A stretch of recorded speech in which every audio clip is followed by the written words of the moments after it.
Bonjour tout le monde et bienvenue dans ce podcast CJET en ondes spécial entrepreneur dans le cadre du colloque en entrepreneuriat.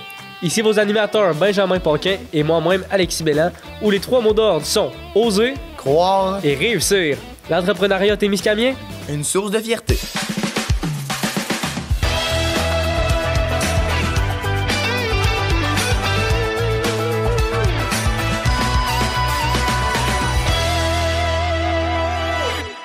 Bienvenue tout le monde à ce nouveau podcast CJET en ondes. Aujourd'hui, nous avons la chance d'accueillir Xavier Manta et sa compagnie Vert Forêt. Comment ça va, Xavier? Super bien. Ça va bien, vous autres? moi ça va bien, Ben? Moi, ça roule comme sur des roulettes. Bon, fait, qui est Xavier Manta dans la vie? Qui êtes-vous? Qui je suis? Grosse question. Ça part bien. Je pense donc je suis. Fait que René Descartes serait fier de moi. Non, qui je suis? Je suis un petit gars de La Tulipe. OK. J'ai grandi à La Tulipe. J'ai 28 ans maintenant, puis je suis retourné dans mon patelin d'origine après avoir fait quelques études dans le Bas-Saint-Laurent, entre autres, à Rimouski, des études universitaires. OK. J'étais un rural, bien comme faut. J'étais un gars de campagne. J'étais un curieux de nature. Et puis je suis un curieux de la nature en général. C'est bon à savoir. Puis je suis un être assez multidimensionnel. J'ai toutes sortes de passions. Puis je suis un passionné, effectivement. Quelles sont ses passions? Oh. Quels sont? Ben, j'en ai beaucoup. Je suis un passionné de hockey à la base. Après le podcast, je m'en vais sur la glace, à l'Arena. Coudonc. La Beer League? La Beer League, oui. C'est bon. La Beer League. La bière est autant importante que la game. Oui, c'est souvent ça dans le Beer. Mais bon, je suis un passionné aussi beaucoup de tout ce qui est... de tout ce qui est avec un grand E. Tu sais, un majuscule, ce qui est tangible, ce qui fait qu'on est en vie. Donc, tout ce qui est nature, tout ce qui est végétaux, faune, un gros tripeux du territoire, un gros tripeux du Témiscamingue en général. Mais c'est ça, j'aime beaucoup passer du temps en forêt, en nature, à comprendre comment les plantes poussent, comment les animaux se comportent dans le bois, comment moi je me comporte dans l'environnement naturel. Ça, c'est une de mes grandes passions aussi. OK. Fait que ton entreprise, elle consiste à quoi? Fait que là, c'est Vert Forêt, avec un S. Ouais. V-E-R-S. Vert la forêt. Ouais. Ce qu'on fait avec Vert Forêt, chez Vert Forêt, en fait, je dirais il y a plusieurs volets de Vert Forêt. Le premier, qui est le plus ancien, le volet d'origine, c'est de faire la commercialisation des comestibles sauvages. Oh, explique-nous ça, là. Oui.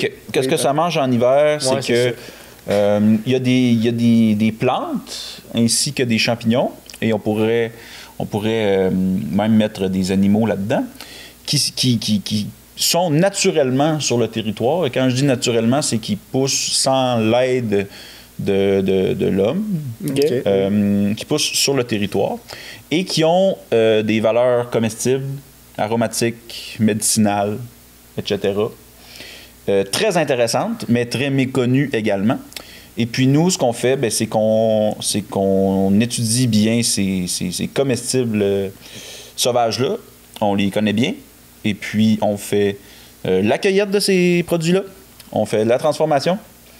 On fait toutes sortes de produits avec ça, autant des produits frais que des produits plus des sirops, où ce qu'on va chercher l'arôme, par exemple, du sapin, des conifères, des fleurs aussi sauvages. Et puis là, on va dans les marchés publics, on a des points de vente aussi. Puis on commercialise ces produits-là. OK. Puis quand tu dis nous, on, c'est toi et... On est deux dans l'entreprise. On est deux propriétaires. C'est moi puis Roxane Labbé, qui est ma blonde. D'accord. Salut, Roxane. On est deux. On la salue. Elle pouvait pas être là. Elle aurait bien aimé, mais elle pouvait pas. On t'en veut pas. on lui en veut pas. Ouais.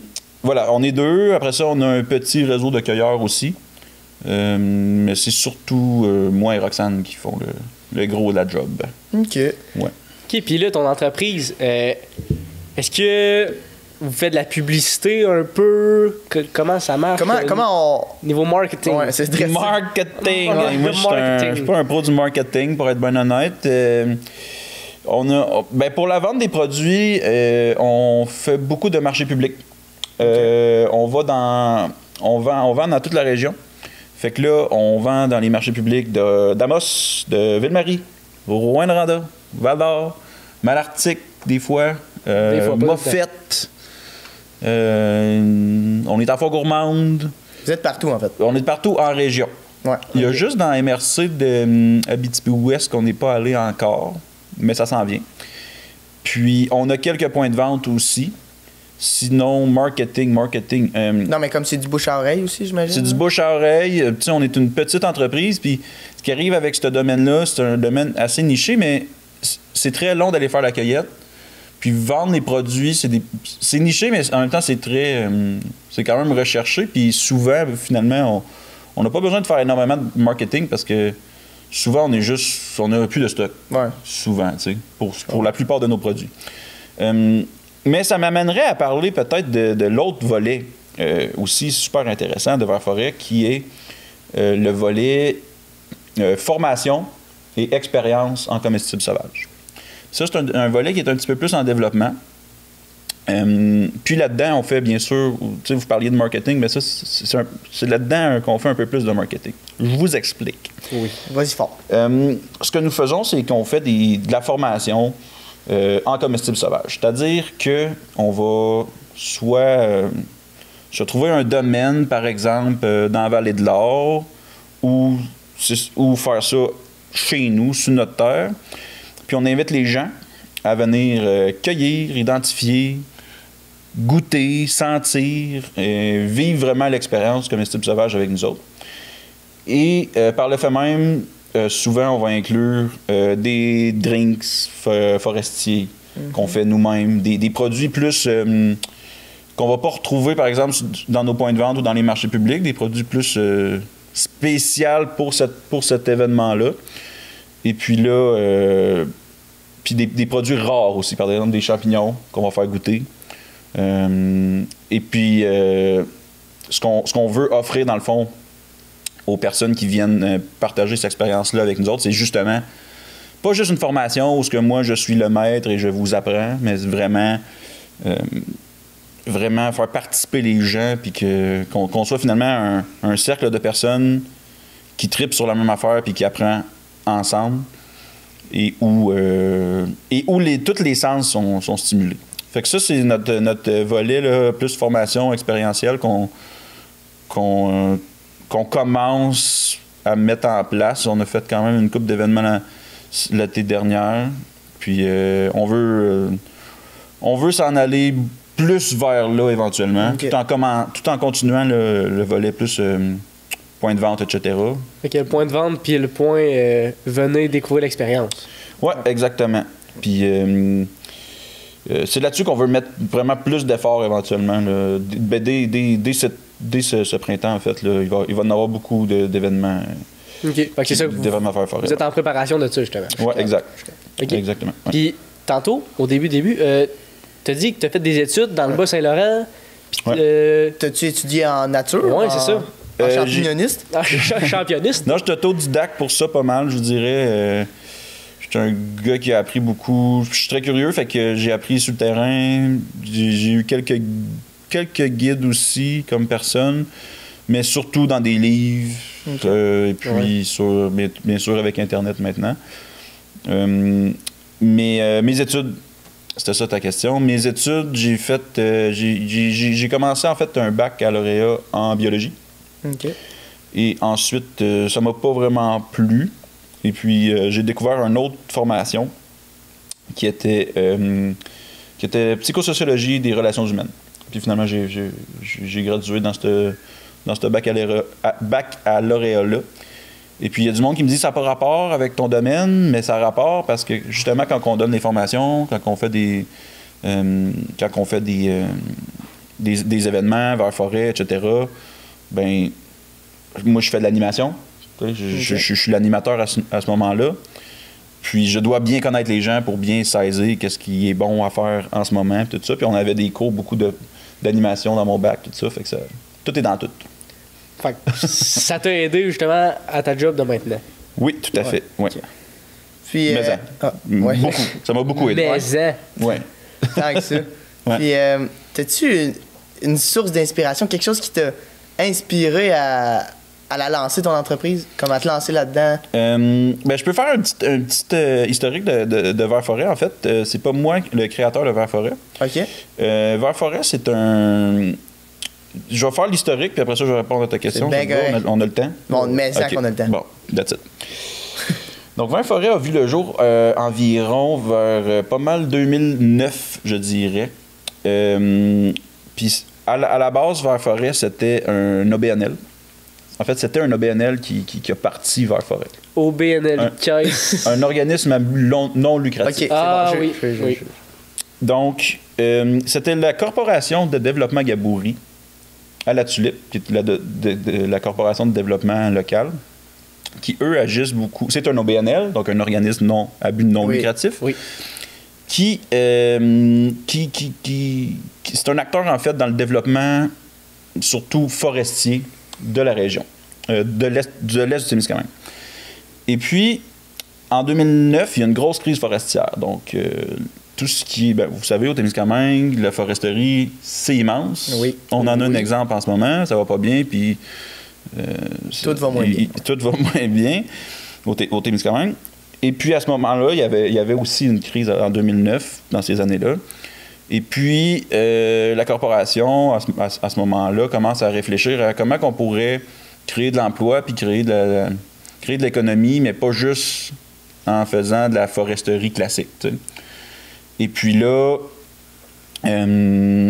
décide de partir. Il y a plusieurs étapes, là, mais je vais vous les épargner. Finalement, il y a le projet de Vert Forêt qui est créé par la corporation. Et puis, on a même une personne qui s'appelle Gérald Legal, qui est un peu un des pionniers de la commercialisation du comestible sauvage au Québec, qui est venu à la Tulipe montrer des recettes et puis qui est venu participer à la création de ce projet-là. Là, ça a fait son bout. Puis, un jour, c'est un OBNL, fait que là, t'as un CA, t'as des personnes qui gravitent autour de ça, mais à un moment donné, le personnel change, puis la vie change, puis finalement, Vert Forêt battait un peu de l'aile, puis l'entreprise se fait vendre à un mycologue de la région, qui est Jonathan Jensen Lynch. Mycologue, ça veut dire un tripeux de champignons. OK, fait que c'est pas un championiste, là. Championiste, c'est cute, j'aime bien ça, j'aime ça inventer des mots et tout. Fait que, OK. Ouais. Jonathan, il habite à Notre-Dame-du-Nord à ce moment-là, il habite encore à Notre-Dame-du-Nord, et puis il prend les rênes de Vert Forêt de 2017 à 2021 environ. Et puis, moi puis Roxane, à ce moment-là, moi, Roxane, elle vient de Val-d'Or, puis finalement, elle est venue habiter au Témiscamingue. Puis moi, j'avais fini mes études, puis je revenais au Témiscamingue. Et puis, on voulait se partir un projet un peu semblable, surtout en formation. Très, très semblable, en fait, mais Vert Forêt n'a pas vraiment fait de formation dans le passé. Mais nous, c'est ce qu'on voulait faire. Puis, à un moment donné, on se fait appeler, concours de circonstances, mais on se fait appeler un peu par Jonathan, qui moi, je connaissais déjà Jonathan, puis qui nous offre de reprendre les rênes de Vert Forêt. Et puis, en ayant déjà un projet dans la tête, puis là, en ayant cette opportunité-là, puis je trouvais que c'était beau de reprendre Vert Forêt parce que Vert Forêt, ça a été un projet qui est parti à la Tulipe, qui est parti et qui est revenu. Puis c'est un peu... Moi, j'ai fait la même chose aussi. Puis il y a bien du monde qui nous ont dit « Mais pourquoi tu n'as pas parti un autre projet parce que tu en avais déjà un? » C'était la fierté aussi de ramener Vert Forêt à la Tulipe puis de commencer avec une certaine base aussi. Ouais. Là, tu sais. Je comprends. Puis c'était quoi ta question au début? C'est ce qui t'a inspiré dans le fond, de rejoindre Vert Forêt. Ouais. C'est un peu ça, là. C'est ça qui t'a inspiré, dans le fond? Ça te ressemblait un peu, Vert Forêt? Ouais, son historique. Ouais. Moi, je me rappelais quand j'étais tout jeune, là, Vert Forêt, c'était une fierté pour les gens. Là, on était fiers de ça. Là. Puis là, c'est rendu mon projet. Puis, tu sais, on a vraiment... on a changé bien des affaires. Il y avait un site Internet qui existait. On a flushé ça. On a refait un nouveau nous-mêmes. On a refait un logo. On a refait la mission parce que, tu sais, Vert Forêt, historiquement, c'était vraiment plus, comme je vous disais, de la commercialisation. C'était pas mal juste ça. Nous, tout le volet formation, expérience, tout ça, c'est notre création, tu sais. Mais ce qui est le fun, c'est qu'on n'est pas parti avec rien, tu sais. Fait que ça nous a quand même aidé pas mal, là. OK. Voilà. Puis, t'aurais-tu un conseil à donner à quelqu'un qui voudrait se lancer en entrepreneuriat comme Ben ou moi, en fait? Ouais, j'en ai plusieurs. Se lancer en entrepreneuriat, c'est pas facile parce qu'il faut que tu sortes de ta zone de confort. Tu sais, dans la majeure partie de la population n'est pas entrepreneur. Et donc, il faut que tu sois faut que tu sois game de le faire. Mais je pense qu'il faut quand même que tu le fasses dans un domaine que que ça te parle. Que ça te parle beaucoup. Puis là, à ce moment-là, c'est la meilleure aventure du monde. Là. OK. Puis, une fois que tu es lancé, ben c'est un peu la même chose. Il faut que tu essaies des choses. Tu sais, des fois, en tant qu'être humain, on a peur de faire un projet, puis là, ça prend 2-3 ans avant que ça parte, ou ça part pas pantoute. À un moment donné, let's go, il faut le faire, tu sais.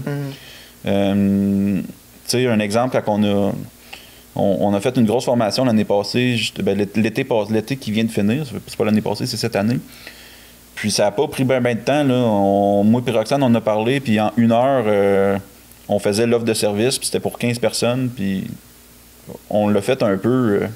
on l'a imaginé, mais tu sais, on aurait pu rester « Ah, on n'est pas prêt », tout ça, puis finalement, c'était pour 15 personnes, puis en 24 heures, c'était booké. OK. Mais tu sais, si on l'avait jamais fait, on ne l'aurait jamais su. Fait qu'il faut se lancer. Ouais, il faut que tu prennes des risques, puis des risques.